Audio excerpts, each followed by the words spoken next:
Tonight will be the coldest overnight temperature the city of Toronto has seen since 2015. You know what else happened in 2015? The Leafs drafted Marner. The universe has such a sense of humor, doesn't it? Wow. If you were going to the game tonight, would you be cheering for Marner, booing him, or staying neutral? Personally, for me, I'll be staying neutral at the game tonight. I'd rather save my life force and my voice to cheer on the boys, because that's the most important thing, getting 2 points. I'm done with this Marner circus. But I will say, if Dubas and Shanahan went out to center ice, I would boo them, because this is really all their fault for not trading Marner before his no trade kicked in and giving him one to begin with. But anyways, that's a different story. It's going to be interesting to see the atmosphere tonight. I think it'll be a mix of John Tavares booing treatment as well as cheers during the video tribute. You know, I respect that at the end of the day, there's a lot of Leaf fans that will tell you that, like, Mitch Marner's their all-time favorite player, you know? And, like, I do kind of get it. Mitchie Magic was a real thing. Unbelievably entertaining to watch. He won a lot of regular season games single-handedly on his own for this team. And Poppy doesn't have 400-plus goals without Marner on his wing. That's all very real. But unfortunately, what's also very real for some Leaf fans who look at things a little bit differently is the fact that him and his dad nickel and dimed this team for every penny they could come contract time.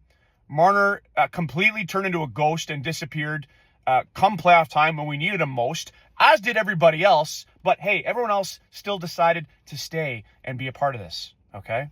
Marner carried himself with no accountability every single year after the Leafs lost. The biggest thing, though, is the fact that he knew he was leaving. His parents were house shopping in Vegas during the season last year. That's a confirmed report. And we had a deal for ranting it on the table to come to Toronto and sign long-term. And he said no. And that's where I think the bulk of the resentment comes in, okay? Marner, it could have been the biggest beauty move ever if he was like, you know what, Toronto, I don't want to play here anymore for these reasons. I'm gone, but don't worry, Rantanen's coming in on the way, coming back. Put him in the rafters. That would have been great. Instead, he did the complete opposite, okay? He ran from this team. He stuck it to the Leafs. And in his last Leaf game ever, the most important Leaf game of his career, he finished the game with dry hair. And then when free agency opened up, he used ChatGPT to write his farewell letter to the team. He sent it off, and the next day he was jumping around in the Bellagio fountain in Vegas. That's why fans have resentment towards him, okay? He couldn't accept that trade if his wife was pregnant. Yeah, possibly. But I think if his wife wasn't pregnant, he still wouldn't have, okay? Death threats. These death threats. You realize that they looked into those death threats, and there's no credibility whatsoever to those. All smoke and mirrors. Anyways, interesting article by Elliot Friedman came out last night. There's a lot of layers to why he left.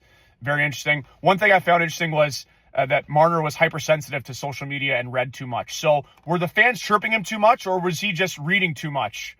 You know? Drop a comment, guys. What your thoughts are. Thanks for watching.